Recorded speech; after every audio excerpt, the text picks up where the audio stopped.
ये पौधा यदि 25 रुपए का 10 साल के बाद 25,000 रुपए का निकलता है, जिसका मार्केट है, जो हमने काट कर बेचा है, ऐसा मुझे धरती का कोई अर्थशास्त्र बताइए कि जो 25 रुपए लगाकर 10 साल में 25,000 में बदल जाए। खेत में अनेक फसल लगाएंगे, इसका विज्ञान मैंने नहीं बनाया है, ये प्रकृति का है। प्रकृति में उत्पादन घनत्व में होता है। आप इसको वर्टिकल फार्मिंग कहें, आप इसको मल्टी लेयर फार्मिंग कहें, लेकिन मूल बात यही है कि कंद वाली फसल जमीन के अंदर ही कंद पैदा करती है और एक नीम का पौधा 50 फुट ऊपर तक जाता ही है। तो एक हम देखते हैं कि खेत की बाउंड्री पर हम क्या लगाएं। हम एक ही खेत की मेड़ पर, मेड़ से थोड़ा अंदर 4-5 फसलें लगाकर भी लाखों रुपया आसानी से निकाल सकते हैं। अब हम खेत को, अंदर वाले खेत को 2 टुकड़ों में बांटते हैं। पहले टुकड़े का नाम है, उसको हम पेरिनियल सिस्टम बोलते हैं, जहाँ पर हम 1 साल से अधिक होने वाली फसलों को लगाएंगे। ये आपका पेरिनियल हो गया। हल्दी को क्या बोलते हैं हम यहाँ पे? हल्दी जो है ये सीजनल में आती है, क्योंकि इसकी 1 साल की फसल है, ये 8 महीने में आ जाए। गन्ने का उत्पादन इसमें 300 क्विंटल प्रति एकड़ निकलेगा। भाव वो 400 रुपए के लगभग, 1,20,000। इसमें जो हल्दी है पूरे 1 एकड़ में लगभग 40 से 45 क्विंटल निकलेगी। मेरी गाजर भी 1 एकड़ में कम से कम भी 1 लाख तक पहुँच जाएगी। किसान लागत के चक्कर में हमें फंसा है। समझना है कि मुझे खेत में फसल कैसे लगानी। जो स्मॉल और मार्जिनल फार्मर हैं, उनका सवाल पूरे देश के सामने खड़ा है। किसी किसान भाई को कभी भी कोई सवाल उठता है तो मेरा नंबर एग्रीटॉक चैनल के द्वारा डाल दिया जाए, 87। सीधा नंबर है, व्हाट्सएप पर मैसेज डालें, किसान भाई सीधी बात करें।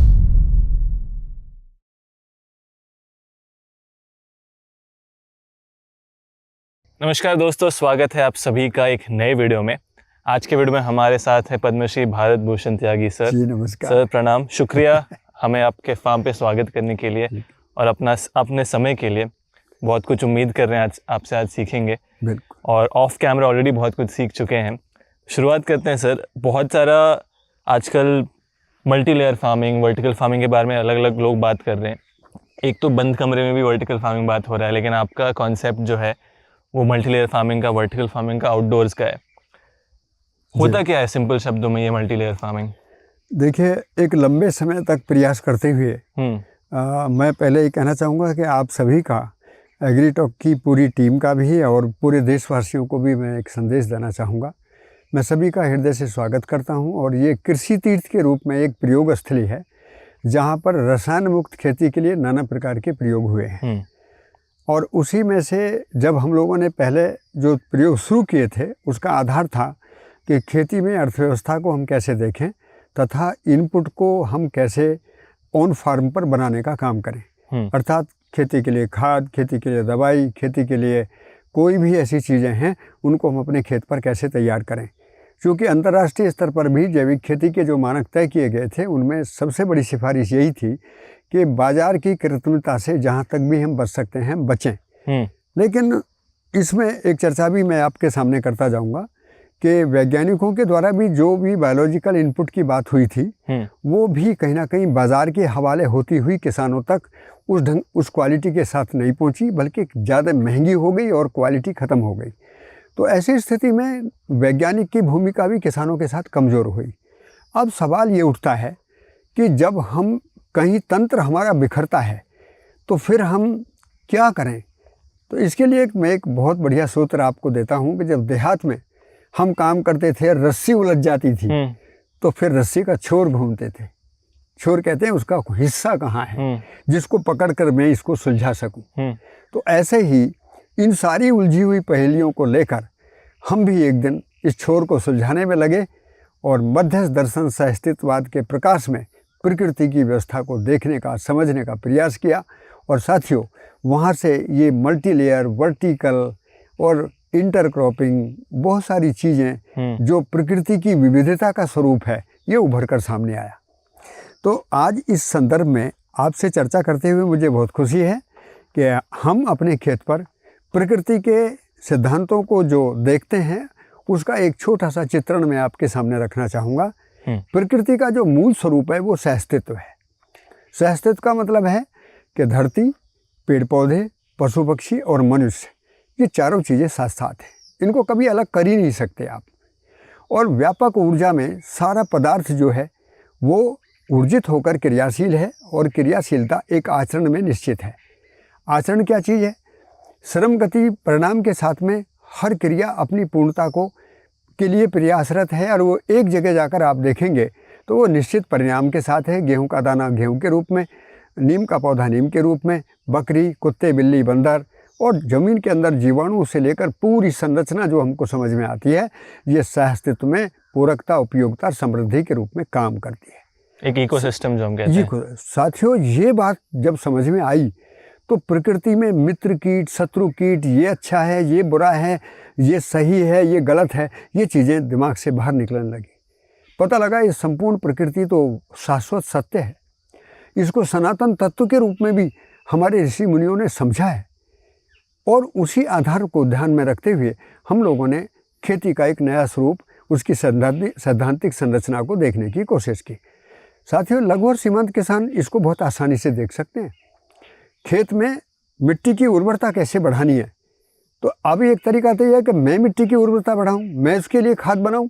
एक तरीका ये था कि सहअस्तित्व में मिट्टी अपनी उर्वरता को कैसे बढ़ाती है, उसमें पेड़ पौधों की क्या भूमिका है, उसमें पशु पक्षियों की क्या भूमिका है, उसमें मनुष्य की क्या भूमिका है, ये समझने की बात थी। जब ये समझने गए तो प्रकृति के सिद्धांत उजागर हुए, सामने आए। कौन कौन से? सहअस्तित्व में सबसे पहला पूरकता, उपयोगिता, समृद्धि है। इसी को हम आवर्तनशीलता बोलते हैं। मतलब सर इसका थोड़ा सिंप्लीफाई करें। मैं इसको बहुत सरलता में आपको बताना चाहूँगा कि एक ही खेत में हम देखेंगे तो एक दाने से अनेक दाने पैदा होंगे। आप बराबर में देख रहे हैं कि गन्ने की एक गांठ हमने लगाई है, उसमें से 5-6 गन्ने निकल रहे हैं। हम गेहूं का एक बीज डालते हैं, 50-60 बीज पैदा होते हैं, ज़्यादा 500-600 भी बीज पैदा होते हैं। तो एक दाने से अनेक दाने पैदा होते हैं। एक खेत में एक फसल न लगाकर हम अनेक फसल लगा सकते हैं, और एक पौधा एक बार लगाकर आप 50 साल तक फल ले सकते हैं। ये टिम्बर लकड़ी और इमारती लकड़ियों का और जो फलदार पौधे हैं उनका विज्ञान हमारे सामने है। इन तीनों बातों को ध्यान रखने का मतलब है आवर्तनशील अर्थव्यवस्था का सूत्र केवल और केवल प्रकृति है, केवल और केवल खेती है। सवाल यही उठता है कि किसान कर्जदार क्यों है? किसान इसलिए कर्जदार है कि वो लीनियर इकोनॉमी के माध्यम से बाजार केंद्रित सुविधाओं के चक्रव्यूह में फंस गया। अब उसको समझ में नहीं आ रहा कि मुझे क्या मैं जुताई में के खर्चे को कम कर सकता हूँ, क्या मैं सिंचाई के खर्चे को कम कर सकता हूँ, क्या मैं खाद बीज दवाई के खर्चे को कम कर सकता हूँ। ये विज्ञान उसकी समझ में नहीं आया। इसलिए इस देश के वैज्ञानिकों को, नीतिकारों को और इस देश के मनुष्यों को ये मेरा अनुरोध है कि प्रकृति की व्यवस्था के सिद्धांतों को समझकर एक रूपता में उसकी परिभाषा देना, ये हमारे अनुसंधान का मूल स्वरूप है। अर्थात देश में किसान ही नहीं, देश के नीतिकारों को भी ये समझने की ज़रूरत है कि हम प्रकृति के सिद्धांतों को समझकर एक रूपता ला सकते हैं, क्योंकि विविधता सभी के लिए एक जैसी है, सहअस्तित्व सभी के लिए एक जैसा है। खेत में अनेक फसल लगाएंगे, इसका विज्ञान मैंने नहीं बनाया है, ये प्रकृति का है, नेचर का खुद का इकोसिस्टम। हाँ, प्रकृति में उत्पादन घनत्व में होता है। आप इसको वर्टिकल फार्मिंग कहें, आप इसको मतलब क्षैतिज कृषि कहें, आप इसको मल्टी लेयर फार्मिंग कहें, लेकिन मूल बात यही है कि कंद वाली फसल ज़मीन के अंदर ही कंद पैदा करती है, और एक नीम का पौधा 50 फुट ऊपर तक जाता ही है। तो हर बीज का अपना एक रूप, गुण, स्वभाव और धर्म है, उसी में वो उत्पादन करता है। और ये नैसर्गिकता मनुष्य के द्वारा बनाई हुई नहीं है, ये प्राकृतिक संरचना है। तो प्रकृति के सिद्धांतों को समझकर हम अपने उत्पादन में मल्टी लेयर सिस्टम को, और मैं तो इसको कहूँगा कि ये 3 रूप में हम देखते हैं। आप खेत में देखेंगे तो एक हम देखते हैं कि खेत की बाउंड्री पर हम क्या लगाएं, जैसे ये पेड़ सर। हाँ, जैसे आप ये देख रहे हैं कि ये बाउंड्री है, बाउंड्री पर हम बहुत सारे टिम्बर प्लांट लगा सकते हैं। जैसे ये मीलिया डूबिया है, इसके साथ केला है, आड़ू भी है, आगे चल के देखेंगे तो नींबू भी है। अच्छा। हम एक ही खेत की मेड़ पर, मेड़ से थोड़ा अंदर 4-5 फसलें लगाकर भी लाखों रुपया आसानी से निकाल सकते हैं। और ये जो है हमारी डाइवर्सिटी डेवलपमेंट के लिए जोन है। सबसे पहले जो आप कह रहे हैं बॉर्डर ट्रीज जो होते हैं, हाँ, बिल्कुल। इसमें क्या क्या उदाहरण आपने दिया? एक तो देखिए, नींबू का। मैंने इसमें बताया कि जब भी कोई किसान भाई ऑर्गेनिक फार्मिंग की तरफ बढ़ना चाहते हैं, तो उसमें बाहर से कोई भी अवरोध ना हो, कोई भी मिलावट ना हो, कीड़े मकोड़ों का या रसायनों का दुरुपयोग उसके अंदर ना आ जाए। हो सकता है पड़ोसी खेती करने वाला किसान अभी इन चीज़ों को न संभालता हो, तो उन चीज़ों को ध्यान में रखते हुए ये तय हुआ कि हम एक बफर जोन का डिजाइन दें। इसे बफर जोन कहते हैं। इसे बफर जोन बोलते हैं। बफर जोन क्यों शब्द? बफर जोन का मतलब है कि ये एक तरीके से डाइवर्सिफिकेशन को बफर करता है। मुझे एक वृद्धिजनक भी है, उसका अंग्रेजी में नाम दिया। वैसे तो अंग्रेजी में तो उसको सुरक्षा कवची कहा गया, लेकिन मूल रूप में यदि देखेंगे तो खेत में डाइवर्सिटी को बढ़ाने का, खेत की सुरक्षा करने का, खेत में उत्पादन बढ़ाने का, लागत कम से कम करने का सबसे बढ़िया जो जगह है वो है बफर जोन। हम मात्र 2-3 मीटर अंदर की जगह देते हैं, पौधों को इस तरीके से लगाते हैं। 1 एकड़ ज़मीन में इस प्रकार से 80 से 100 पौधे केले के, 80 से 100 पौधे मीलिया डूबिया के, 80 से 100 पौधे ये जो मोहगनी के, या 80 से 100 पौधे चंदन के आप एक टिम्बर प्लांट लगाएंगे, एक फ्रूट प्लांट लगाएंगे, उसके नीचे दूसरी चीज़ें लगाएंगे। जैसे हमारे पास यदि खेत में गाय है तो गाय के लिए चारा लगा सकते हैं, और यदि चारा नहीं लगाना चाहते हैं तो वहाँ पर कंद वाली फसलें लगा सकते हैं, जड़ी बूटियाँ भी लगा सकते हैं। तो इस प्रकार से हम खेत की मेंढ पर 2 से 3 मीटर की जगह देकर 4 से 5 फसलें लगाते हैं। 2 से 3 मीटर मतलब ये गैप आप कह रहे हैं? ये गैप अच्छा। माने जो पड़ोसी किसान है उसको भी तकलीफ ना हो। समझ गया। हाँ, और इससे भी कमाई मेरा हो सकता है एडिशनल? नहीं, कमाई हो नहीं सकता इससे। यदि 1 एकड़ जमीन की बाउंड्री से हम 1-1.5 लाख रुपए नहीं निकालते हैं तो इसका मतलब हम बफर जोन नहीं जानते हैं। अच्छा। हाँ, ये पूरा सीधा कार्यक्रम है। वाह, मतलब कोई भी किसान कर सकता है? कोई भी कर सकता है। अभी देखिए, अब मैं दूसरी तरफ आता हूँ। तो पहला हो गया बॉर्डर क्रॉप, बफर जोन। दूसरा है, अब हम खेत को, अंदर वाले खेत को 2 टुकड़ों में बांटते हैं। पहले टुकड़े का नाम है, उसको हम पेरिनियल सिस्टम बोलते हैं। Perennial system? हाँ, या पेरिनियल जोन, जहाँ पर हम 1 साल से अधिक होने वाली फसलों को लगाएंगे। समझ गया। टिम्बर प्लांट हो सकते हैं, फ्रूट प्लांट हो सकते हैं। वो तो लेकिन मेरे बॉर्डर में लगा ना? नहीं, वो तो अलग हो गया। अच्छा, अब अंदर भी मुझे डिजाइन देना है। जैसे मान लिया मुझे हॉर्टिकल्चर क्रॉप लगाना है, मुझे नींबू का बाग लगाना है, या मुझे अमरूद का, आम का बाग लगाना है, तो वो भी एक तरीका है। जैसे यहाँ पे आपने अब यहाँ पर उसी का एक छोटे डिजाइन हमने बताए। वहाँ देखते हैं सर, वहाँ पे थोड़ा बड़ा है। हाँ, यहाँ पर थोड़ा एक प्रारूप में यहाँ बताना चाहूँगा। ठीक है, ये जरूर नोट कर लें। ये ऐसा, जैसे मान लिया लघु और सीमांत किसान देश में 80% से ज्यादा हैं, तो समस्या किसकी सबसे बड़ी है? छोटे किसानों की। छोटे किसान खेत में आते हैं तो उनको कई बार जुताई का भी संकट होता है कि मैं कैसे जुताई करूंगा। तो हमने एक छोटा सा पैच बनाया छोटे किसान के लिए कि वो कम से कम जुताई, मतलब ना जुताई भी ना के बराबर, सिंचाई भी कम से कम, और उसको कोई भी ज़्यादा मेहनत नहीं करनी है। उसके लिए क्या किया कि हमने 1-1 मीटर पर ये बंडिंग बनाई, इसको बोलते हैं बेड्स। हाँ। 1 मीटर पर ये बेड, 1 मीटर पर ये बेड, 1 मीटर पर ये बेड। अब इसको आप आसानी से समझ सकते हैं। ये जो बेड है ये हमने अक्टूबर के महीने में बनाया। हमने इस पर चना लगाया, चने के बाद में यहाँ गन्ना लगाया। चने के बाद चना क्यों लगाया पहले सर? चना इसलिए कि चना जो है एक तरीके से बहुत ही कम खर्चे में पैदा होने वाली फसल है, और वो नाइट्रोजन फिक्सिंग के लिए बहुत ही दमदार फसल है। उत्पादन भी मिलेगा और खेत में नाइट्रोजन फिक्सिंग का काम होगा। नाइट्रोजन फिक्सिंग थोड़ा समझा सकते हैं? नाइट्रोजन फिक्सिंग का मतलब है कि कुछ पौधे ऐसे हैं कि जो हवा से नाइट्रोजन लेकर अपनी जड़ों में ही इकट्ठा करते हैं, अपनी आवश्यकता तो पूर्ति करते ही, लेकिन दूसरे पौधों को वो उपलब्ध कराते हैं। यही सहस्तित्व है। तो सहस्तित्व का मतलब हो गया फसल से पोषण। अब अलग से हमको खाद नहीं देना, फसल को कैसे देगी ये समझना है। तो अक्टूबर में क्या लगाया? चने का जो अवशेष था नाइट्रोजन के रूप में किसको मिल गया? गन्ने को। तो चना और गन्ना आपस में चल रहे हैं। यहाँ पर बीच में हमने क्या लगाया? हमने बीच में लगाया हल्दी। नहीं, हल्दी तो बाद में लगी है, उससे पहले लगा हमने यहाँ पर लगाया गाजर। अच्छा। तो यहाँ पर चना गाजर ऐसे बेड अलग अलग। अब 90-100 दिन के बाद गाजर हमने निकाल दिया। गाजर निकलने के बाद में हमने इस पूरी जगह में, ये 1.5 मीटर से लगभग ज़्यादा जगह बनती है, इसमें सारे में प्याज लगा दिया। अच्छा, गाजर के बाद प्याज लगा दिया। अब प्याज लगने के बाद में प्याज निकल गया तो उसके बाद में हमने हल्दी लगा दिया। तो कितनी फसल होगी? 2 फसल यहाँ से, 3 फसल यहाँ से, 5 फसल। ये 5 फसल यदि किसान साल भर में ले ले तो जुताई का खर्चा कम, सिंचाई का खर्चा कम, लागत 0, और उसके बाद में उत्पादन कम से कम 1 एकड़ का 3 लाख से ऊपर। 1 एकड़ से 3 लाख? 3 लाख से ऊपर। कैसे सर? देखिए अब लगाइए। ये सबसे पहले तो लेवल 2 में आपका ये पेरेनियल क्रॉप है। मैं बता दे रहा हूँ, गन्ने का उत्पादन इसमें 300 क्विंटल प्रति एकड़ निकलेगा। 1 एकड़ में? बिल्कुल पक्का। भाव? वो 400 रुपए के लगभग। अच्छा। तो जो नॉर्मल रेट है, हाँ, 1,20,000 रुपए का। इसमें जो हल्दी है पूरे 1 एकड़ में लगभग 40 से 45 क्विंटल निकलेगी। तो 40 क्विंटल के लगभग भी मैं मानता हूँ, तो वो 50 रुपए के रेट में हम लोग प्रोसेस करके बेचते हैं हल्दी, क्योंकि हल्दी का कच्चा मार्केट कम होता है, 25-30 रुपए तक। हम तो उसको 40-50 रुपए तक उसका निकालते हैं। तो 40 में भी निकालेंगे तो 50 कुंटल कितना हो गया? 2 लाख रुपए का हो गया। हो गया। अभी मैं यहाँ पर लहसुन भी लगा सकता था। मैंने गाजर जो निकाली है, मेरी गाजर भी 1 एकड़ में कम से कम भी 1 लाख तक पहुँच जाएगी आसानी से। 1 लाख हो जाता है आराम से। आप कोई भी फसल लगाइए, देखिए हुआ क्या है कि किसान को पैसा लगाने के लिए प्रेरित नहीं किया गया, पैसा निकालने के लिए प्रेरणा नहीं मिली है, उसको मिली है कि लागत क्या लगानी है उसकी प्रेरणा मिली है।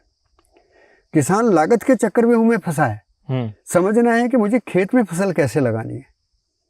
तो ये जो खेती है ये फसल का विज्ञान है। अब आप इसमें देखेंगे जो मिट्टी की बनावट है, इस पर जरूर एक बार फोकस कर देंगे। इसको देखेंगे तो यहाँ कैंचुआ इतना काम करता है। हाँ, वो दिखा सकते हैं। हाँ, वो पूरा देखिए, ये जो मिट्टी है ना, आप ये कहीं देखिए, ये जो मिट्टी है, ये जो मिट्टी ऊपर खुदी पड़ी है, ये सब कैंचुए की है। अच्छा। हाँ, ये इस समय धूप के समय कैंचुआ ऊपर नहीं दिखेगा, लेकिन ये मिट्टी इसका सबूत है।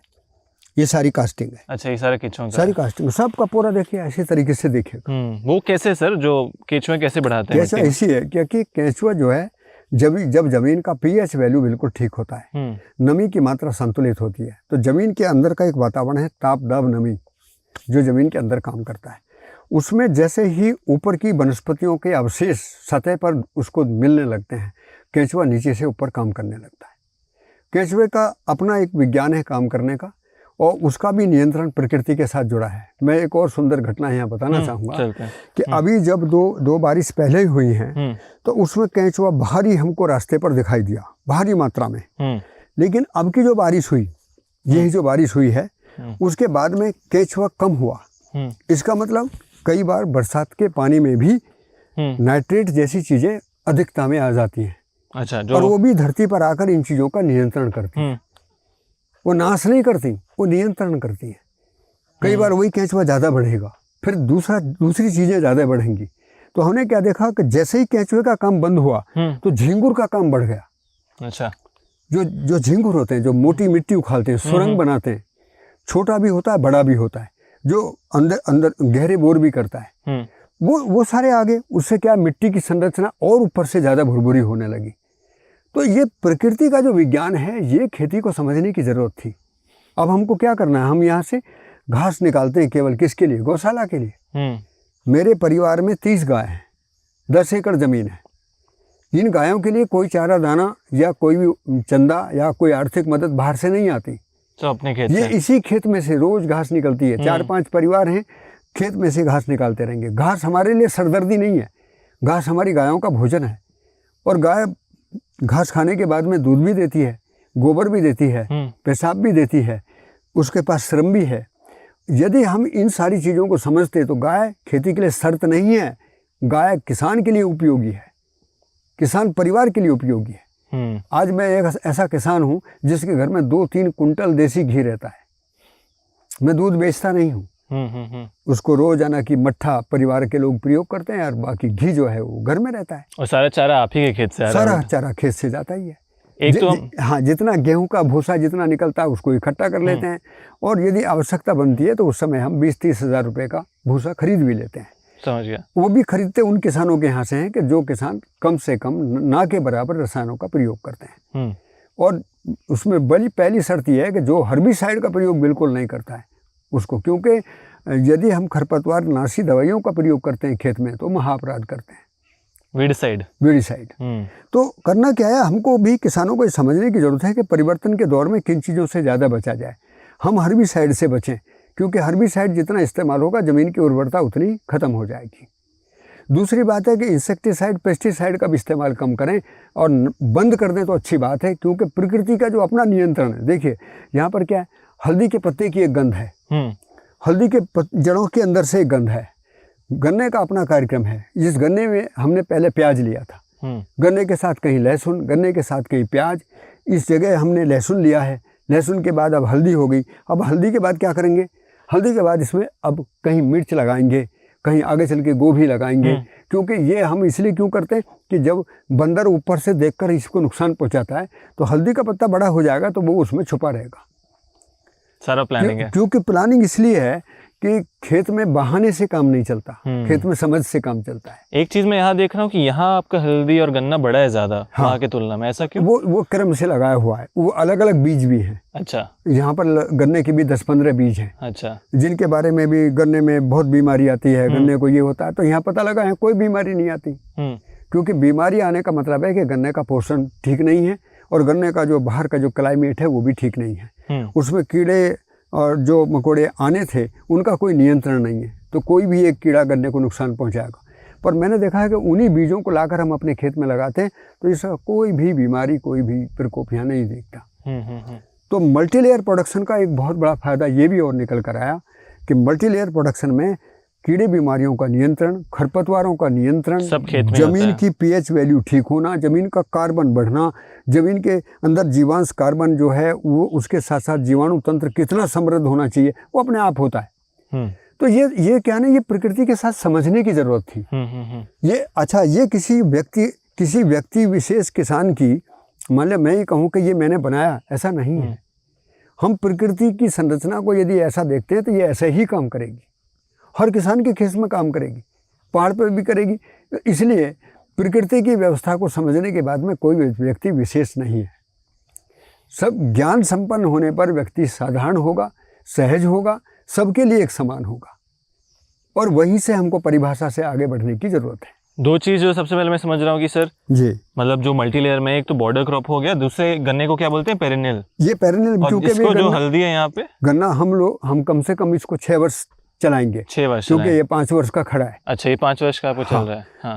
तो बराबर ये भी वैरायटी के ऊपर है। कुछ चीजें हैं जो 3-4 वर्ष तक ही चल पाएंगी या ज्यादा बिखरती हैं, और कुछ ऐसे हैं जो बराबर चलते रहेंगे, जिनका बंच जो है ठीक बना रहेगा, तो उसके आधार पर इसको चलाएंगे। तो ये आपका पेरिनियल हो गया। हल्दी को क्या बोलते हैं हम यहाँ पे? हल्दी जो है ये सीजनल में आती है, क्योंकि इसकी 1 साल की फसल है, ये 8 महीने में आ जाएगी। 8 महीने में आ जाएगी। ये 8 महीने में आएगी। और जब हल्दी का नवंबर में हल्दी का पत्ता भी खत्म हो जाएगा तो हम इसके बीच में कोई सब्जियां लगाएंगे, या फिर सरसों लगाएंगे, या अलसी जो लिनसीड होता है वो लगाएंगे। और ये हर साल आप बदलते रहते हैं या? ये हम कोई भी खेत खाली किसी समय नहीं छोड़ते, पूरे 12 महीना? 12 महीने हमारे खेत में कुछ ना कुछ चलता रहेगा। अच्छा। और कभी भी खेत को खाली छोड़ना नहीं है, खेत की जुताई नहीं करनी है। जुताई ना के बराबर, जैसे इस खेत की जुताई अब कितने दिन के लिए बंद होगी, 5-6 साल के लिए जुताई बंद हो गई। जुताई का खर्चा 0। ये कैसे करे सर किसान? देखिए ये बहुत आसान है, अभी आप देखोगे गौर से, देखिए ये सारा जो ना, ये जो गोल गोल देख रहे हैं ना, हाँ। ये देखिए, ये गोल गोल देख रहे हैं, हाँ। ये देखिए क्या है, ये केचुए की मिट्टी है। केचुए की मिट्टी, ये देखिए, ये पूरे खेत में इसी तरीके से बिखरी है। एक बहुत इंटरेस्टिंग चीज़ है जो हम सिंचाई का ड्रिप इरिगेशन जो इस्तेमाल करते हैं, वो भी कहीं आप नहीं कर रहे हैं। देखिए साइंटिफिक सिस्टम में मैनेजमेंट की ज़रूरत है, और मैं विज्ञान का सम्मान करता हूँ, क्योंकि पानी के संरक्षण के समय हमको ड्रिप से, फुहारे से कहीं ना कहीं काम की ज़रूरत है। बिल्कुल बिल्कुल। लेकिन हमको उस तरीके से किसान को भी समझाना होगा। होता क्या है कि उसमें पॉकेट बनने लगती है। मैंने पहले उसका प्रयोग किया है, तो मैं उसको यही कहूँगा कि वो थोड़ा सा पहले बहुत अच्छा रहता है, उसके बाद में जहाँ जहाँ पानी हम डालते हैं वो पॉकेट बनती है, इसलिए हमको पॉकेट चेंज करते रहना है।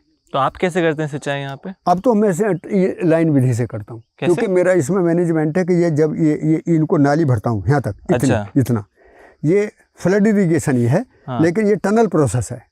तो इसमें पानी बर्बादी ज़्यादा नहीं होती? नहीं, पानी इसमें तो इतना पानी रुकेगा, बस बंद कर देंगे। हाँ, नमी बना कर रखना है, क्योंकि ज़्यादा पानी होगा ना तो ये केंचुआ काम करना बंद कर देगा, माइक्रोब्स काम करना बंद कर देंगे। समझ गया। हाँ, तो मेजर 3 सिस्टम हो गया आपका। एक तो आपका जो बॉर्डर क्रॉप है, दूसरा आपका पेरिनियल क्रॉप, और तीसरा कैश क्रॉप। मल्टीलेयर फार्मिंग में और कोई भी चीज़? मल्टीलेयर फार्मिंग का मतलब इतना ही था कि हम उत्पादन के घनत्व को समझ लें। उत्पादन का घनत्व का है, जैसे हम खेत को देखते हैं तो क्षेत्रफल में देखते हैं। जैसे कोई खेत देखेंगे, कितना खेत है, 1 एकड़ है, तो 1 एकड़ माने क्षेत्रफल, लंबाई और चौड़ाई को गुणा कर दिया तो हमने क्षेत्रफल निकाल लिया।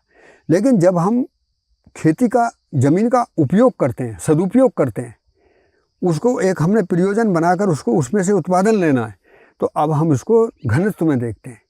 मतलब उत्पादन या तो जड़ों के रूप में नीचे जाएगा या फिर ऊपर जाएगा, ऊपर रहेगा, मिक्स होना तो चाहिए। मैंने इसको 3 डायमेंशन से देखना शुरू किया, लंबाई से भी, चौड़ाई से, गहराई से भी, ऊंचाई से भी। इसको फिर से इसको डिस्कस करते हैं, बहुत इंपॉर्टेंट। देखिए क्या है, जैसे अभी लघु और सीमांत किसानों का एक सवाल उठता है। लघु और सीमांत का मतलब? लघु सीमांत का मतलब जो एक हेक्टेयर से कम है। अच्छा, छोटे स्मॉल किसान। छोटे किसान, स्मॉल और मार्जिनल फार्मर। हाँ, यस। जो स्मॉल और मार्जिनल फार्मर हैं, उनका सवाल पूरे देश के सामने खड़ा है। तो उसके लिए जमीन कम हो गई है, ये भी बार बार सवाल उठता है। पर मैं ये कहूँगा कि जमीन कम नहीं हुई है, जमीन का बंटवारा कम हुआ है। बंटवारा, परिवार के हिस्से में जमीन आधा एकड़ है या 1 एकड़ है, उन किसानों की संख्या ज़्यादा है।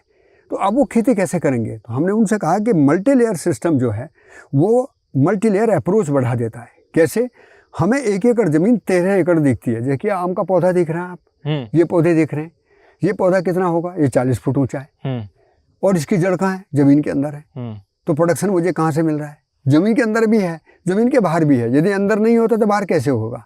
तो मैंने इस खेत को क्षेत्रफल में नहीं देखा, मैंने खेती को जैसे एक मल्टी स्टोरी बिल्डिंग बनाने वाला क्या करता है कि वो जमीन को लंबाई चौड़ाई में नहीं देखा। उसने 100 मीटर का प्लॉट लिया है, हाँ। लेकिन वो बनाएगा 20 मंजिल। नहीं, कहते हैं ना फ्लोर एरिया कितना है आपका? फ्लोर एरिया, मतलब आप पहला फ्लोर दूसरा फ्लोर मिला के। तो लघु जो स्मॉल और मार्जिनल फार्मर हैं, उनको ये समझने की जरूरत है कि जमीन कम नहीं है, जमीन का प्रयोग करना हमको नहीं आता।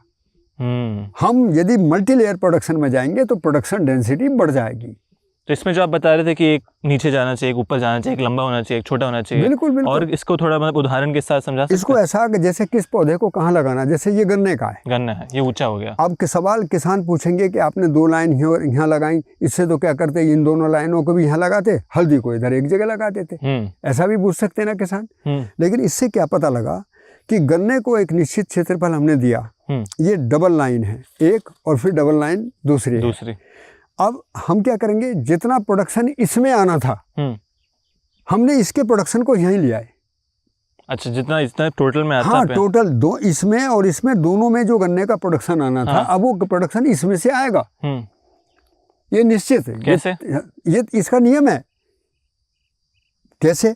जैसे 1 मीटर जगह में यदि मैं 5 गांठ लगाता हूँ तो एक जगह से मुझे 40 किलो गन्ना मिल जाता है।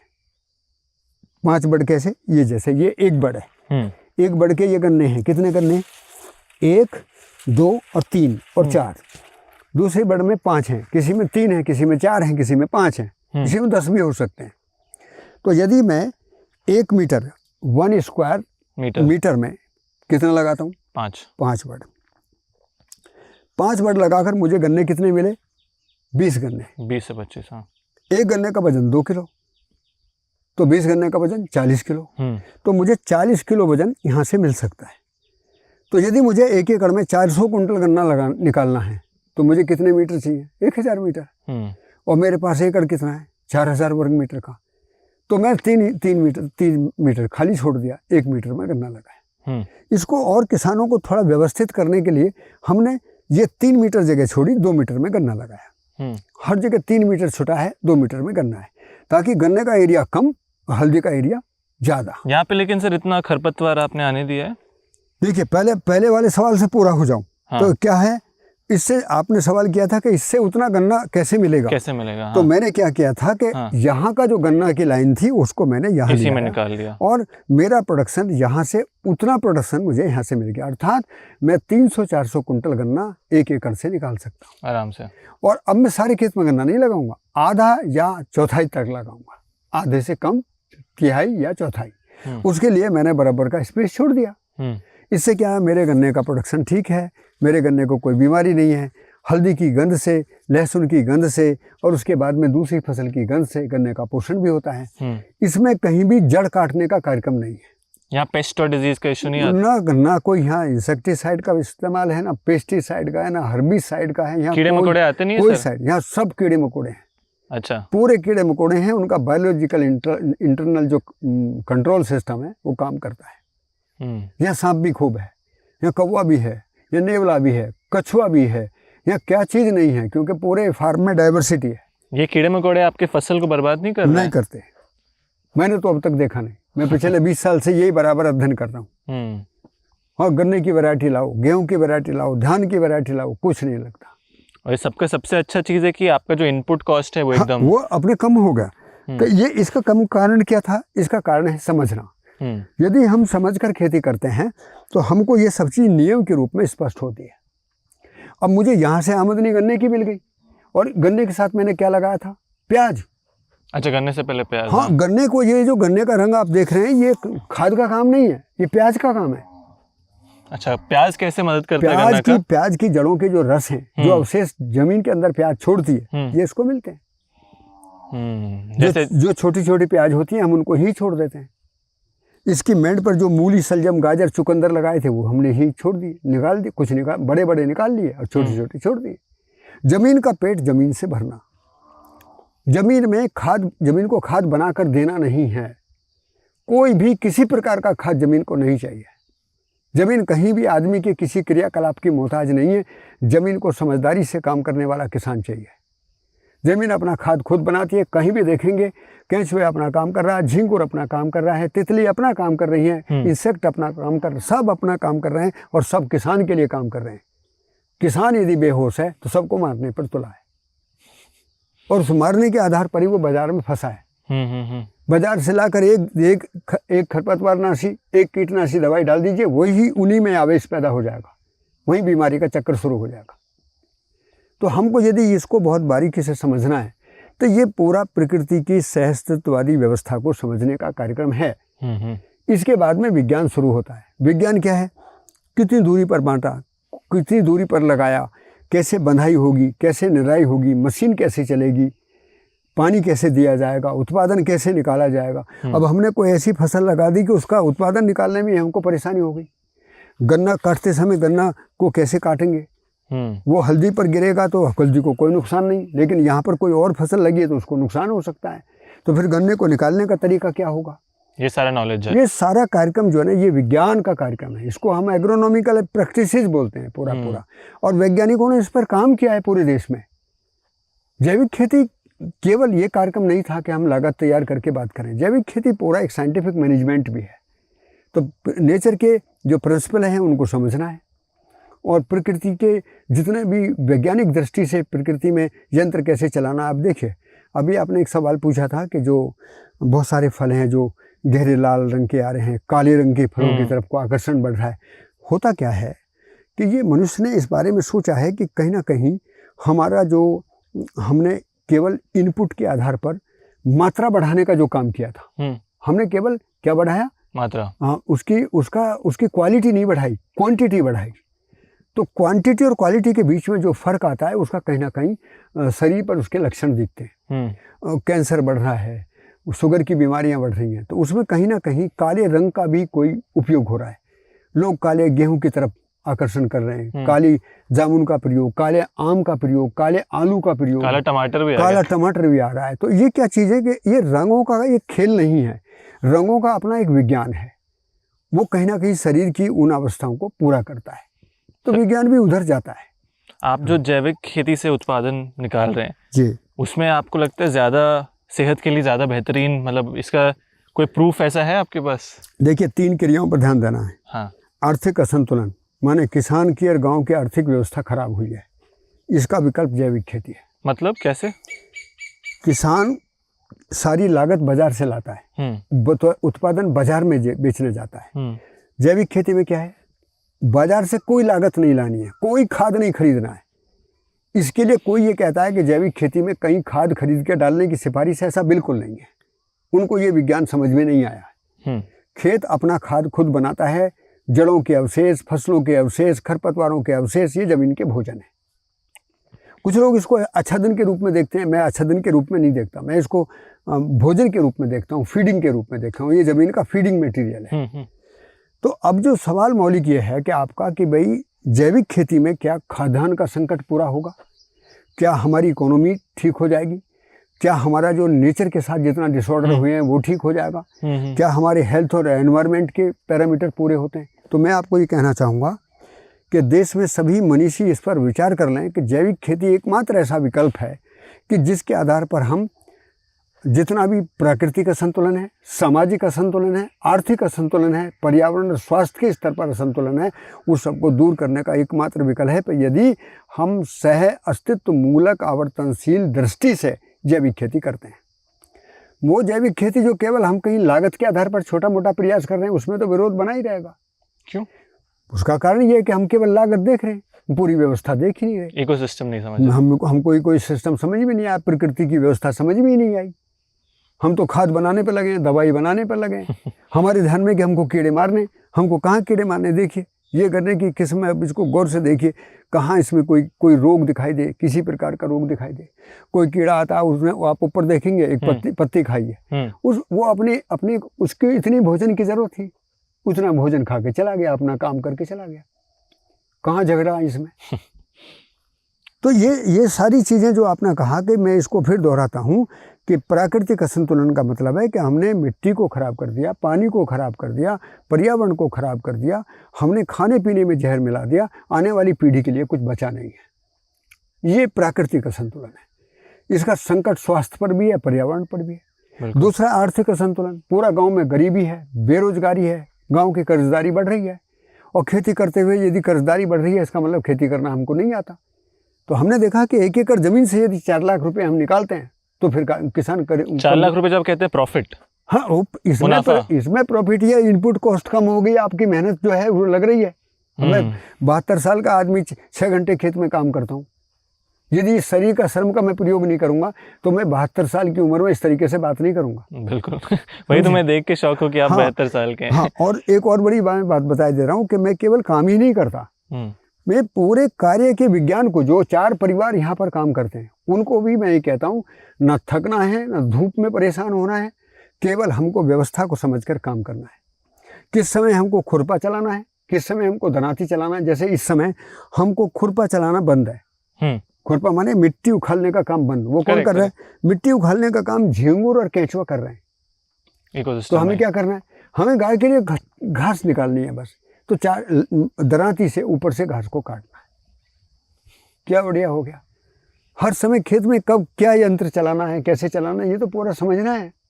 तो अगर आप कह रहे हैं 1 एकड़ से 4 लाख कमा सकते हैं, तो किसी के पास 8-10 एकड़ है तो वो आराम से 40-45 लाख रुपए कमाए, और बेशुमार धरती भारत में पड़ी है। भारत की इकोनॉमी को कौन चैलेंज कर देगा?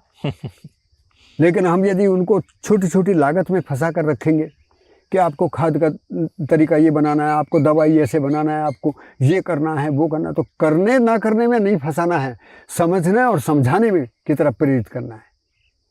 मैं एग्री टॉक चैनल के माध्यम से बात अपने सभी देशवासियों को, किसानों को, मनुष्यों को कहना चाहूँगा, खेती और प्रकृति का जो गहरा रिश्ता है, यदि ये नहीं समझा गया तो आप कितनी भी कृत्रिम लागत बनाइए, कितनी भी आप बायोलॉजिकल लागत बनाइए, लागत तक ही आप रह जाएंगे।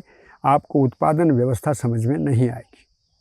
मैं अभी जिस पेड़ के पास खड़ा हूँ, आपको यहाँ थोड़ा सा बता दूँ आपको। ये कौन सा पेड़ है सर? इस पेड़ का नाम है, लोकल भाषा में इसको बकान बोलते हैं, लेकिन बकान की एक सिलेक्शन वैरायटी है जिसका नाम है मीलिया डूबिया। ये FRI देहरादून की रिसर्च है, उनके द्वारा ये सिलेक्शन किया गया है। मैं इसके बारे में बता रहा हूँ कि इसको मैंने 3 राउंड में काट लिया है। 3 राउंड माने इससे पहले एक बार पौधा लगाकर 8 साल में काटा, एक पौधा 10 साल में काटा, अब इस पौधे को भी 10 साल में काटूंगा। अब ये पौधा 5 वर्ष का है। मेरी बात को किसान भाई ध्यान से सुन लें। ये पौधा 5 वर्ष का है। इसकी कीमत 25 रुपये है। 25 रुपये के बाद में इसकी कोई नदाई ढसाई की जरूरत नहीं है। ये बफर जोन में लगेगा। आप ऐसे पौधे और भी खड़े हुए देख रहे हैं। ये पौधा यदि 25 रुपये का 10 साल के बाद 25,000 रुपये का निकलता है, जिसका मार्केट है, जो हमने काट कर बेचा है, तो ऐसा मुझे धरती का कोई अर्थशास्त्र बताइए कि जो 25 रुपये लगाकर 10 साल में 25,000 में बदल जाए, और जिसके लिए मुझे कुछ नहीं करना। मुझे बस केवल इतना ही काम है कि मैं यहाँ आकर लोगों को प्रेरित करता हूँ कि ये भी एक पौधा है जो खेती की आवर्तनशील अर्थव्यवस्था को दर्शाता है, और कहता है कि खेती आर्थिक स्थिति से कमज़ोर नहीं है, हमारी नासमझी से कमज़ोर है। हम केवल लागत की चर्चा करते हैं। अब यहीं पर ये पौधा चंदन का होता तो लाखों देता, तो वो लाखों की कीमत में चला जाता। यहीं पर ये पौधा मोहगनी का होता तो उसकी आयु जितनी बढ़ती उतना पैसा भी बढ़ता। इसलिए किसानों को आने वाली पीढ़ियों को ध्यान में रखते हुए और पूरे परिवार व्यवस्था को ध्यान में रखते हुए पेरेनियल सिस्टम में, बफर सिस्टम में और सीजनल सिस्टम में हमको ये काम करने की ज़रूरत है ताकि मेरे खेत में परिवार की ज़रूरत भी पूरी हो और जो परिवारों को मैं सामान दूंगा उनकी भी ज़रूरत पूरी हो। I think multi layer farming बहुत सारे लोग के लिए एक नया कॉन्सेप्ट होगा। मतलब जब भी वर्टिकल बात करते हैं तो वो टेक्नोलॉजी वाला ही सोचते हैं, बट यहाँ एक simple border crop, perennial crop और कैश क्रॉप फॉलो करके 4 लाख रुपए पर एकड़ आप कह रहे हैं किसान कमा सकता है। नहीं, कभी भी देखिए किसी किसान भाई को कभी भी कोई सवाल उठता है तो मेरा नंबर एग्रीटॉक चैनल के द्वारा डाल दिया जाए, मैं दे दूंगा आपका नंबर कमेंट्स में डाल दूंगा। बिल्कुल, वो ज़्यादा बड़ा नहीं, 8755449866 सीधा नंबर है। व्हाट्सएप पर मैसेज डालें, किसान भाई सीधी बात करें। यहाँ कोई विशेषज्ञ नहीं है, ये किसानों का मित्र परिवार है और इसका नाम भी कृषि तीर्थ इसीलिए रखा गया है कि हर किसान को यहाँ आने का अपनेपन का एहसास हो, अपनेपन के साथ बैठकर बातचीत कर सकें। हम व्यापार की दृष्टि से काम नहीं कर रहे हैं, लाभ की दृष्टि से काम नहीं कर रहे हैं, परिवार भाव की दृष्टि से काम करते हैं। बिल्कुल। और इसका जो सुकून है, इसका जो सम्मान है, वो बहुत बड़ी बात है। वो जिसको मिलता है उसको स्वीकार होता है। ये वीडियो बनाने का हमारा थॉट नहीं था, हम सोचे खेत पे जाएंगे, लेकिन एक बहुत ही अच्छा कॉन्सेप्ट सर ने हमें सिखाया जो कि था लीनियर इकोनॉमी के बारे में और सर्कुलर इकोनॉमी के बारे में, कि क्यों आज भारत में किसान पैसा नहीं कमा रहे हैं क्योंकि केवल एक तरफा पैसा जा रहा है। इसके बारे में थोड़े हमारे ऑडियंस को समझाइए सर, जो आप मुझे समझाए पॉइंट बाय पॉइंट। देखिए, बहुत बहुत आपका स्वागत है। और ये विषय वाकई में गंभीर है कि जब हम खेती की तरफ किसानों को प्रेरित करना चाहते हैं तो किसान का पहला सवाल ये है कि मुझे मिलेगा क्या। यदि खेती में किसानों की आमदनी नहीं बढ़ती है तो सवाल तो उठता ही है। तो ऐसी स्थिति में 1987 में हमने जो रासायनिक खेती है उसका जब आर्थिक विश्लेषण किया तो उसमें पाया कि कुछ बड़े ऐसे मुद्दे हैं जिन पर पूरे देश के अर्थशास्त्रियों को विचार करने की जरूरत है। और उसको मैं बहुत छोटे में आपको बताना चाहूँगा कि जब हम लागत आधारित खेती की बात करते हैं, लागत आधारित का मतलब है कि जिसमें ऐसी चीज़ें हमारे पास हो जिसमें हमारा खर्चा कम हो, समय कम लगे और हमारा उत्पादन ज़्यादा हो जाए। तो ऐसी चीज़ों को हमने जब आर्टिफिशियल सिस्टम के रूप में क्रिएट किया तो उससे पहला काम था कि जुताई के लिए हम एक मशीन को लेकर आए जिसका नाम है ट्रैक्टर। ट्रैक्टर के लिए हमारे पास पैसा नहीं था, ट्रैक्टर भी कंपनी ने बनाया हुआ था। तो हम बैंक के पास गए, बैंक से ब्याज मिला, ब्याज पर पैसा मिला, हमने ब्याज 365 दिन दिया। उसके बाद में ईंधन के लिए हम फिर बाजार में गए, पुर्जे के लिए बाजार में गए, मरम्मत के लिए बाजार में गए। तो मुझे 87 में ये पता लगा कि जुताई के नाम पर जो इकोनॉमी है वो लीनियर होकर बाजार की तरफ चली गई। ठीक इसी प्रकार से सिंचाई के लिए हम जो भी मशीन लेकर आए हमने उसके लिए कहीं से भी पैसा लिया, उसका ब्याज लिया, उसके लिए ईंधन, पुर्जा, मरम्मत का वो सब बाजार से। फिर खाद के लिए हम बाजार में, बीज के लिए भी हम बाजार में और दवाई के लिए भी बाजार में। तो ये सही माने में खेती का एक बाजारीकरण था। लेकिन यदि परिभाषा के रूप में देखें तो यही लीनियर इकोनॉमी है। हम इनपुट के नाम पर हमको सुविधाएं तो मिलती है लेकिन हमारा बहुत बड़ा पैसा बाजार की ओर चला जाता है। दूसरा फेस इसका यह है कि जब हम उत्पादन हमको हमारे हाथ में आता है तो उत्पादन की बिक्री भी हम बाजार में ही जाते हैं। फिर उत्पादन की कीमत भी बाजार ही तय करता है। तो ये फेस भी किसानों के लिए ठीक नहीं है क्योंकि मंडी और बाजार में जो उत्पादन की बिक्री हुई उसमें किसान के पास में कोई अधिकार नहीं है। ठीक इसके बाद में तीसरा फेस है जहाँ पर हम प्रोसेसिंग और वैल्यू एडिशन की बात करते हैं। इसमें भी हम देखेंगे तो इसके भी लाइसेंसिंग प्रक्रिया प्रणाली जो भी प्रबंधन किया गया, चाहे प्रौद्योगिकी खड़ी हुई, वो सारी की सारी बाजार में खड़ी हुई और उसका जो कीमत बिक्री उत्पादन का जो है वो भी बाजार के हाथ में रहा। तो चारों घटक, उत्पादन के साथ उत्पादन की बिक्री कच्चे माल के रूप में, प्रोसेसिंग के बाद तैयार माल की बिक्री, इस सारे में ही हम देखेंगे तो किसान एमएसपी के नाम पर मंडी में खड़ा है और एमआरपी के नाम पर बाजार में खड़ा है। वो उपभोक्ता होकर एमआरपी देता है और वो उत्पादक होकर एमएसपी देता है। ये जो दूरी है ये अर्थशास्त्रियों को समझने की जरूरत है। बाजार अपना खेल डिमांड और सप्लाई पर खेलता है। तो फिर इसका उत्तर क्या है? इसका उत्तर है कि किसान को अब खेती को व्यवसाय के रूप में समझाया जाए। व्यवसाय क्या है? इन चारों कार्यक्रमों को इंटीग्रेट करना। बेशक बिक्री करने वाला तंत्र हमको कोई मिल सकता है, हमको प्रोसेसिंग और वैल्यू एडिशन का कोई तंत्र मिल सकता है, हमको उत्पादन और बिक्री का कच्चे माल का भी तंत्र मिल सकता है, हमको उत्पादन का भी तंत्र मिल सकता है। लेकिन किसान को इसमें अपनी भूमिका को सुनिश्चित करना होगा कि यदि मुझे अपनी आमदनी बढ़ानी है तो मुझे क्या काम करना है। और सरकार को ये नीति बनानी होगी कि सरकार जैसे फार्मर प्रोड्यूसर कंपनी को बढ़ावा दे रही है, तो सरकार फार्मर प्रोड्यूसर कंपनी में किसान केवल खाद बीज दवाई की दुकानदार ना बन जाएं। यहाँ ध्यान देंगे, उन्हें क्या कर रहे हैं, कंपनी का मतलब है कि इन चारों कार्यक्रमों को इंटीग्रेट करना। वो बाजार में किसी भी कॉरपोरेट के साथ हाथ मिला सकते हैं, वो प्रोसेसिंग भी कर सकते हैं, वो अपने कच्चे माल को भी अच्छी बार्गेनिंग के साथ में, क्वालिटी के साथ में बेच सकते हैं, वो अपने प्रोडक्शन मैनेजमेंट को भी उसकी जो इनपुट्स हैं उनको कम कर सकते हैं।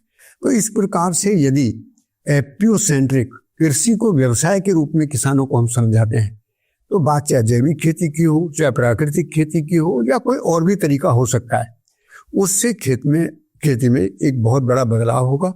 और मेरा ये पूरे देशवासियों से कहना है कि आपके चैनल के माध्यम से बात पूरे देश को जानी चाहिए कि खेती का अर्थव्यवस्था कमजोर नहीं है। यदि राष्ट्र को अपनी आर्थिक समृद्धि के लिए जैसे 5 ट्रिलियन इकोनॉमी की बात हम कर रहे हैं, तो उसमें खेती को यदि हम लीनियर इकोनॉमी से हटाकर हम सर्कुलर इकोनॉमी, जिसको हम आवर्तनशील अर्थव्यवस्था बोलते हैं, ये क्या है, इसके 3 स्वरूप हैं। एक दाने से अनेक दाने पैदा होते हैं, एक खेत में अनेक फसल लगाई जा सकती है, और एक पौधा एक बार लगाकर अनेक वर्षों तक उत्पादन देता है। यदि ये तीनों चीजों को हमारे यहाँ के पॉलिसी मेकर्स, हमारे यहाँ के इकोनॉमिस्ट और हमारे यहाँ एग्रीकल्चर सेक्टर के सभी मनीषी यदि गहराई से इस पर विचार करें, तो भारत देश में लघु और सीमांत किसान सम्मानजनक तरीके से खेती से जुड़ेंगे और हम लोग जैविक खेती में सफल होंगे। ये निश्चित कार्यक्रम है, क्योंकि जैविक खेती का जो कार्यक्रम है वो केवल लागत तैयार करना नहीं है। जैविक खेती का मतलब था कि हम उत्पादन करते समय अपने फार्म पर ही लागत कैसे तैयार करें, हम फार्म पर ही उत्पादन बिक्री का तंत्र कैसे बनाएं, हम उत्पादन के कच्चे माल से ज्यादा प्रोसेसिंग के और वैल्यू एडिशन की तरफ जाएं, उसके एफएसएसआई ऑर्गेनिक के मानक क्या होंगे, और उसके आधार पर उत्पादन बिक्री को हम कैसे सुनिश्चित कर पाएं, ताकि उत्पादक भी सुनिश्चित रहे, उपभोक्ता भी सुनिश्चित रहे, और क्वालिटी के स्तर पर पूरे देश के साथ कोई कार्यक्रम अव्यवस्थित ना हो। इसमें एक और बड़ा चांस है, आपने मुझे अच्छा ध्यान दिलाया कि यहाँ पर हमको निर्यात के अवसर बढ़ जाते हैं। निर्यात मतलब जैसे क्वालिटी प्रोडक्शन है, अब quality production, organic quality production की पूरी दुनिया में मांग है, और हमारे पास सरप्लस प्रोडक्शन आ गया। जब हम नेचर के प्रिंसिपल्स के साथ में ऑर्गेनिक फार्मिंग करते हैं, तो उसमें वो एग्जिस्टेंस काम करता है, डाइवर्सिफिकेशन काम करता है, इकोलॉजी काम करती है, उसमें प्रोडक्शन डेंसिटी काम करती है, उसमें इनपुट कॉस्ट अपने आप ही खत्म हो जाती है। तो जैविक खेती अपने आप में एक परफेक्ट प्लान है, इसलिए कि हम यदि उसको इस पूरे पैरामीटर में देखते हैं तो क्या होगा, हमारे पास क्वालिटी प्रोडक्शन सरप्लस होगा। एक खेत में से हम 10 फसल निकाल सकते हैं, 15 फसल निकाल सकते हैं। तो वो जो सरप्लस प्रोडक्शन है उसको एग्रीगेट करके हमारी कंपनियां, फार्मर प्रोड्यूसर कंपनी या उनके ऊपर जो बैठे हुए बड़े जो हमारे कॉर्पोरेट जगत के प्लेयर हैं, जो अंतर्राष्ट्रीय स्तर पर आयात और निर्यात के मानकों को समझते हैं, वो आसानी से एक बहुत बड़ा गेम कर सकते हैं, और हमारे ऑर्गेनिक प्रोडक्शन का मांग पूरी दुनिया में है। तो ये चीजें भारत को सोचने की जरूरत है। तो आपने मुझे ये प्रस्ताव रखने के लिए कहा। मैं एक प्रयोगकार किसान हूँ, प्रैक्टिकल अप्रोच के साथ काम करता हूँ। पर खूबी क्या है कि मैंने इसके 3 तरीके अपनाए हैं। खेती की जो प्राथमिक आवश्यकता है वो है कि हम कृषि में प्राकृतिक सिद्धांतों को समझें। प्राकृतिक सिद्धांतों को समझते हैं तो मनुष्य में जो विशेषज्ञता और अपनी को श्रेष्ठ मानने का जो अहंकार होता है, जो आवेश होता है, वो शांत होता है। क्योंकि समझने के स्तर पर वास्तविकताएं एक ही जैसी होती है। जैसे मैंने ऋतुकाल को समझा है तो हर किसान समझ सकता है, मैंने वर्षा को समझा तो हर किसान समझ सकता है। तो मिट्टी, पानी, धरती, पेड़ पौधे, पशु पक्षी, जो खेती के लिए सभी उपयोगी चीजें हैं, उनको समझना जाए, और उनके सैद्धांतिक नियम क्या हैं जो हमेशा परंपरा में काम करते हैं, जिसके द्वारा कीड़े मकोड़ों का नियंत्रण खेत में होता है, खेत में खाद कैसे बनता है, खेत में खरपतवारों का नियंत्रण कैसे होता है, खेत में क्वालिटी का प्रोडक्शन कैसे होता है, खेत में मेहनत कम कैसे होगी, खेत में मशीनों का प्रयोग कैसे होगा, खेत की नापतोल कैसे होगी, वर्टिकल प्रोडक्शन कैसे बढ़ाया जाएगा। तो ये सारी चीजें हमको समझना है। नॉलेज। सेकेंड पार्ट आता है कि नॉलेज को जब हम अप्लाइड करेंगे, एप्लीकेशन के पार्ट पर ले जाएंगे, तो उसके पैकेज और प्रैक्टिस को बनाने के लिए हमको एक एग्रीकल्चर साइंस की जरूरत है, एक स्किल डेवलपमेंट की जरूरत है, जिसमें हम सारी चीजों को जोड़ते हैं। खेत की मशीन क्या होगी, उपकरण क्या होगा, लेबर मैनेजमेंट, कितनी दूरी पर, किस समय और किस पौधे को किसके साथ में किस ऋतु काल में लगाना है, कितना उत्पादन आएगा, उस उत्पादन की क्रॉप मैनेजमेंट कैसे होगा, इन सारी चीज़ों को हमको समझना है। तो ये एक साइंस है। पहले क्या है, नॉलेज है, दूसरा क्या हो गया, साइंस है, तीसरा क्या है, मैनेजमेंट है। अब हमने प्रकृति के सिद्धांतों को भी समझ लिया, अब हमने उसका विज्ञान भी, मतलब खेत की नाप तोल, उसका चित्रण पूरा तैयार कर लिया, हमको कितनी फसल निकालनी है, उनको उसमें से मुझे क्या करना है, ये सब तय हो गया। तो अब मैं उसको मैनेज करता हूँ, इम्प्लीमेंट करता हूँ। इम्प्लीमेंट करने के बाद में मैंने ये देखा कि जो प्रकृति का सिद्धांत है वो हमारी जितनी सोच होती है उससे ज़्यादा परिणाम आता है। पहले केस में क्या था, हम जितना सोच रहे हैं उससे कम रिजल्ट आ रहा है। इस केस में क्या है, हम जितना सोच रहे हैं उससे ज़्यादा अच्छा रिजल्ट आ रहा है, क्योंकि प्रकृति का जो पुरुषार्थ है वो बहुत बड़ी चीज़ है। वहाँ पर गुणात्मक उत्पादन है, वहाँ पर आवर्तनशीलता है, वहाँ पर समृद्धि है, वहाँ पर नियंत्रण है, वहाँ पर संतुलन है, वहाँ पर इकोलॉजी है। ये जो चीज़ें हैं, अब इस देश के अनुसंधान करने वाले लोगों को भी, इस देश के नीतिकारों को भी, इस देश के अर्थशास्त्रियों को भी, इस देश के किसानों को भी, और इस देश के शिक्षा जगत के, जहाँ पर हम कृषि में युवाओं को शिक्षा देते हैं, यदि हम युवाओं को ये शिक्षा देंगे तो खेती रोजगार से जुड़ती है। हमारे देश का एक भी नौजवान जो शिक्षित है वो बेरोजगार नहीं होगा, क्योंकि उसके अंदर इंटरप्रेन्योरशिप डेवलप होती है, उसके अंदर एक काम करने का व्यवसायिक प्रबंधन, एक मैनेजमेंट डेवलप होता है कि हम बिजनेस को कैसे मैनेजमेंट के साथ करें, हमारी इकोलॉजी ठीक रहे, हमारी इकोनॉमी ठीक रहे, और हम लीनियर इकोनॉमी से हम सर्कुलर इकोनॉमी की तरफ कैसे ट्रांसफर हो जाएं। ये देश के युवाओं का काम है, क्योंकि युवा यदि फार्मर प्रोड्यूसर कंपनी के फॉर्मेट में आते हैं तो उनके अंदर एक ऊर्जा है जो उत्पादन भी ठीक करेंगे, और ये पूरे डिपार्टमेंट, इस सिस्टम को आप देखेंगे तो इसको सबको इंटीग्रेट करने की जो ताकत है वो युवा वर्ग, सर्कुलर इकोनॉमी बनाने में, सर्कुलर। तो देश को बहुत बहुत साधुवाद है, देश इस पर विचार भी कर रहा है, और जैविक खेती और प्राकृतिक खेती को लेकर इस प्रकार के प्रयास चल भी रहे हैं। हमको सभी प्रयासों की सम्मान करते हुए हमको ध्यान रखना है कि लघु और सीमांत किसानों को मेन फ्रेम में कैसे लाया जाए। वो जो किसान खेत में अकेला खड़ा है, जो बाजार की गुलामी में फंसा है, उत्पादन तो बढ़ा सकता है लेकिन आमदनी नहीं बढ़ा सकता, जो उसकी व्यवस्था है उससे वो पैसे पा रहा है, उसके लिए हमको प्रकृति के सिद्धांतों को समझकर जैविक खेती की दिशा में बढ़ने की जरूरत है, ताकि अंतर्राष्ट्रीय स्तर पर हम लीनियर इकोनॉमी को सर्कुलर इकोनॉमी में दे सकें। करेक्ट, उत्पादन तो बढ़ रहा है लेकिन साथ साथ इनपुट कॉस्ट भी उतना ही बढ़ रहा है। हाँ, अभी क्या है, जो खेती चल रही है इसमें हम कहाँ चर्चा कर रहे हैं, देखिए अभी तक आप गौर करके देखोगे तो लागत पर ही हम चर्चा कर रहे हैं। जैसे पहले हमारे पास केमिकल इनपुट है तो हम उनको बायोलॉजिकल इनपुट की, इंडिजीनियस इनपुट में गो आधारित खेती या और भी कुछ तरीकों के नाम दे रहे हैं, लेकिन बात तो वही हो रही है ना।